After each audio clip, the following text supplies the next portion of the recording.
Welcome back to the Felt Hub. We've made the ears, we're now ready to add some facial details. So to start with, what we're going to do is going to tidy up that gap in between the ears. And we're just going to pop in a little piece of carded wool to do that. There's a really distinctive gap between the ears of a fox, and we want to make sure that that is visible. So using the same colour carded wool that you used for the head, just felt in between the ears, down the front of the face and around the back of the head, making sure that there's no visible seams or lines. Use your needle at a diagonal angle, just gently working into the top surface of the head. Don't go too deep. We've done that. We've done the work with the head. Now we're working on these top surface details. And because you're using this carded wool, you won't see many needle marks at all, and anything that you can see you can just rub out with your fingers. It's really easy to rectify. And whilst you're doing this, just keep checking the position of the ears, make sure you're happy with where they are. You may or may not change them later on, but just focus on working that new fresh wool onto the face. And then here you've got a real dip where the forehead of the fox joins the nose, so make sure that you accentuate that detail. It just adds much more interest to the face and makes it look more realistic. Now we're going to lay down a base colour. So there's a lot of white on a fox's face, and I've got some white wool top here. I think this is Jacob wool top. Just folding it over, and I'm going to sit it along the centre line of the face and felt along that fold, just so that it holds nice and firmly. Notice that I'm not really felting any further than the fold, so just a couple of millimeters down from the fold until it's firmly felted, and I'm leaving all the rest long because we're going to trim that to give it some really great realistic foxy detail. And bring it right round to the front of the nose because the whole of the nose is also covered. And then what we're going to do is trim this. Now, it'd be a little bit rough to start with. Just lop the wool off, narrowing towards the nose, and then we can start feathering it and working those finer details. Don't get too close. Remember, you can always remove a little bit more. And then just use your needle just to pull that wool back and sort of fan it out and bring away any loose fibres whilst you're doing so. And then trim a little more if you want to, just so you've got a nice length. Like I said, don't cut it too short. You can always come back to it later on. And make sure, as I said before, it's gone round the front of the nose because the entire underneath of the face and the side of the face will be covered with this white wool. And I'm just using the needle there just to fan out that wool and just to thin out the areas. And I'm just going to add another layer as I did with the previous one, exactly the same way, just to add some more of those feathered details at the side of the face. And once you've got that layer, that second layer done, then you can trim again as you did with the first layer. Just taking off a big chunk of wool to start with before you start defining it a little more.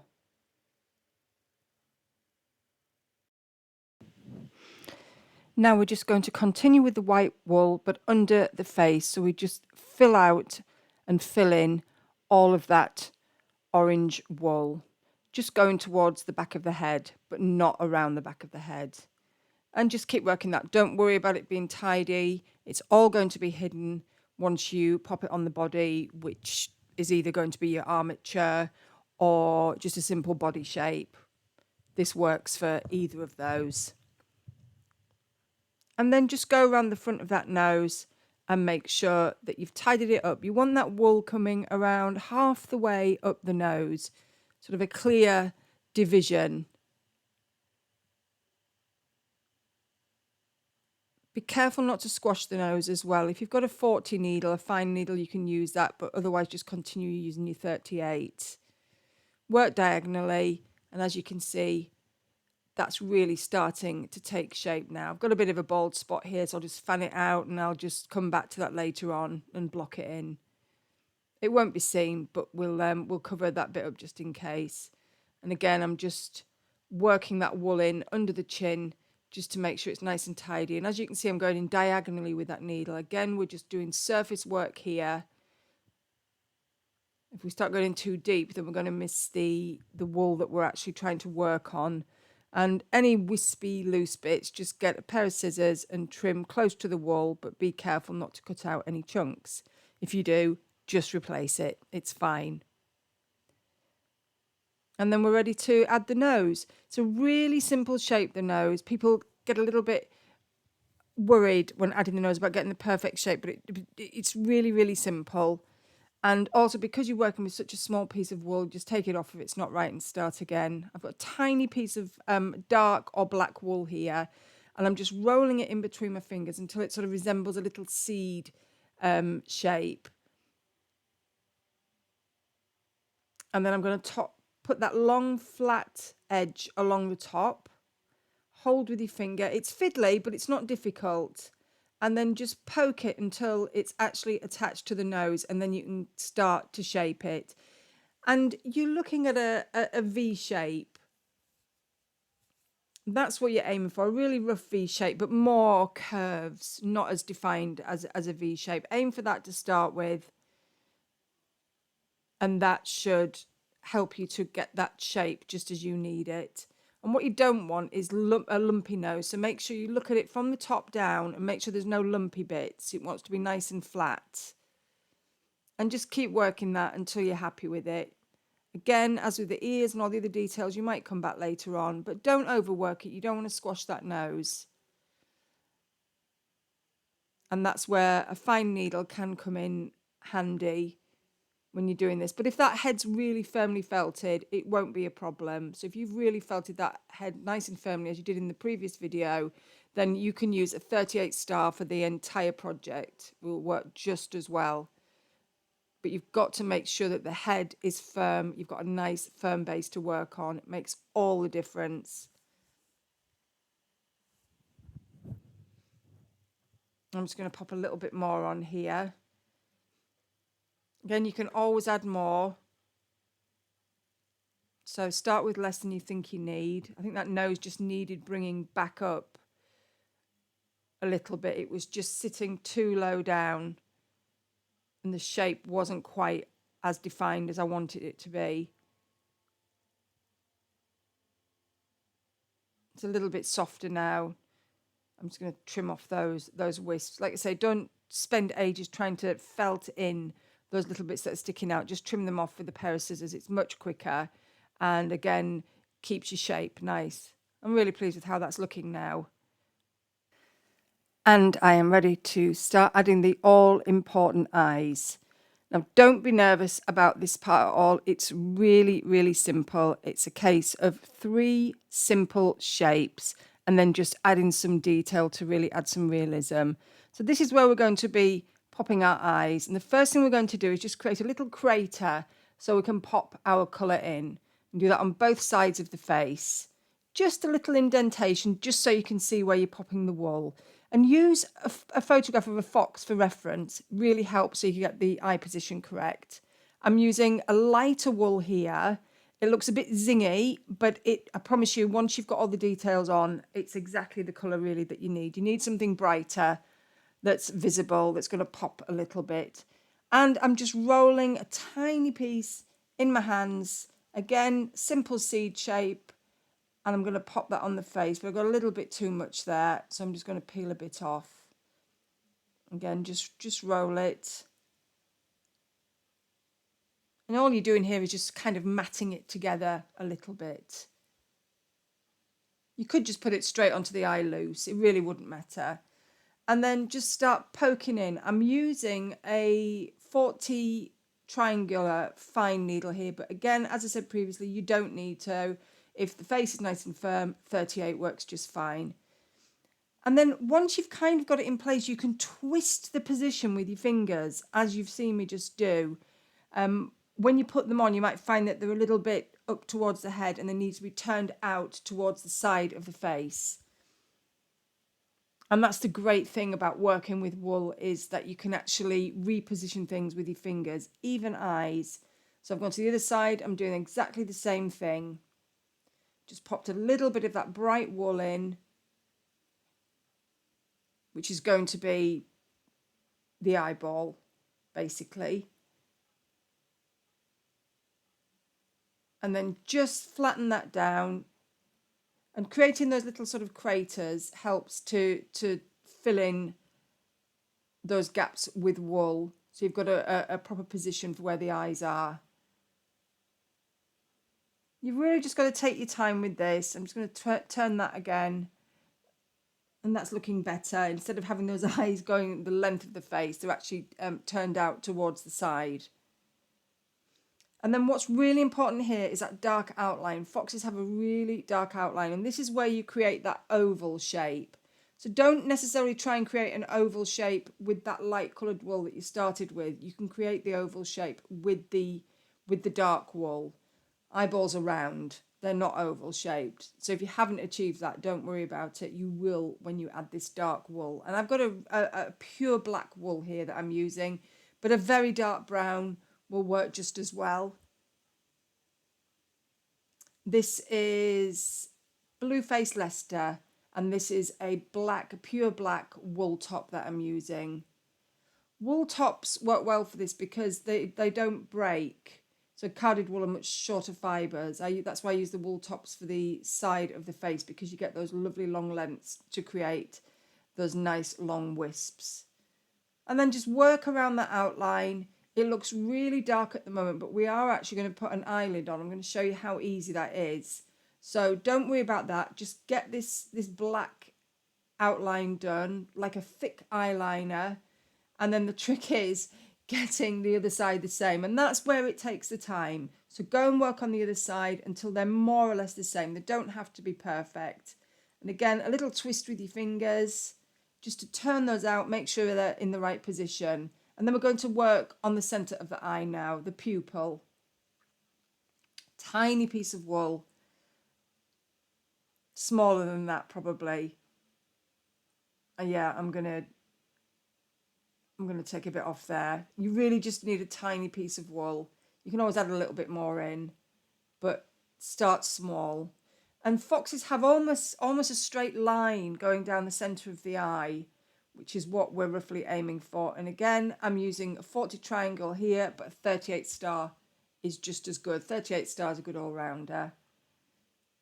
And it's fiddly, again, but it's not difficult. You've just got to have a little bit of patience here, and patience will make all the difference. You don't want a big blob of black just sort of stuck in the middle of the eye, and it certainly doesn't want to be round. Look at a fox's eyes. You'll see there's that straightish line, quite a thick straight line that goes down the centre of the eye. So here we've got three shapes. We've laid down that light colour, then we've outlined it in the black, and then we're putting a black line down the centre. And then once we've done this for both eyes, we're going to add a little tiny bit of highlight just to give the eyes some life. But it's so simple, really simple shapes. You've just got to practice for a little bit. There we go. So I've worked those a bit more, and now I'm more or less happy with what's going on. I've got a tiny piece of white wool here. That's too much. I'm going to split it. I mean, a really, really tiny, much less than you use for the black, for the centre. I'm just going to stick that on the eye without doing much to it. I'm taking a little bit more off there because there's just too much. 40 triangle I'm using here. If you've got one, do use it for this. And what you want to do is put the white wool just on an area of the eye and push it through until you've got a tiny piece showing. So you want to lose most of that white till you've got a little speck. And then repeat that on the other eye in more or less the same spot. Tiny piece, just lay it on the pupil or just next to the pupil, and then just push down through the centre of that wool until it all but disappears. So you've just got a tiny highlight of white showing. Now this is probably where you will change it, come back to it, change it, come back to it to get it even and both eyes looking right.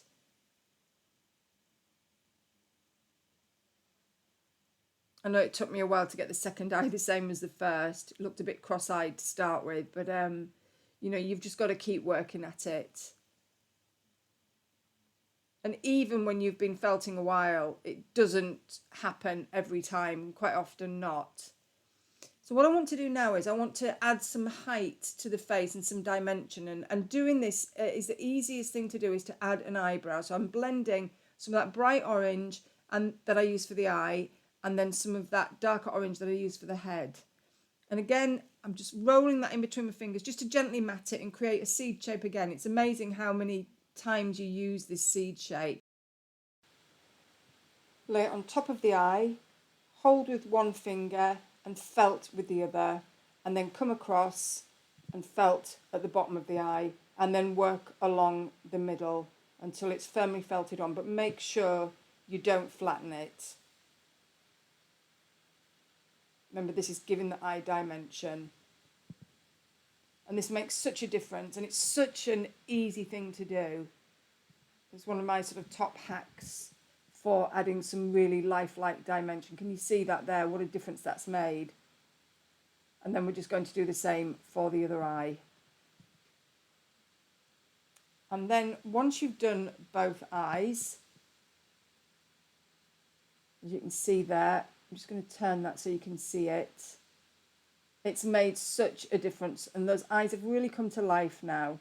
Now I want to fluff up the head now and really add some realism to this fox. So I've got a reverse felting needle here. When you use a reverse felting needle, you need to hold it quite firmly. The barbs basically go in the opposite direction. So instead of pushing the wool in, they're pulling it out. And once you've been working it for a while, you will notice that all of the wool that you've felted quite firmly, that top layer is starting to pull out. So you're creating sort of a really nice fluffy finish, which is what you would have. And then at the sides here, which is why I wasn't too concerned about them not looking finished earlier, I'm going to pull some of that orange wool of the head through the white, which is going to make a massive difference. It's going to transform the look. And then working towards the back of the head, again, reverse felting needle, keep pulling that wool out. And just be careful of your fingers as well with this reverse felting needle. And look at the difference that's made. And that fluff as well, right across the top of the head. And then you do exactly the same on the other side. And then once you've done that, what you can also do to add a little bit more realism is use that reverse felting needle on the side of the ears. This is a really good tip, because the ears, again, are not straight lines. They're not neat. You know, you can see those lines of fur. If you like the ears neat, then fine, keep them that way. But I like them to look a little bit more earthy. And this does make a big difference. And any super long bits that are sticking out, just remove those with your scissors. So your fox head is now ready to be attached to its body. Stay tuned for the next tutorial on how to make an amazing needle felted hare. Thanks for watching.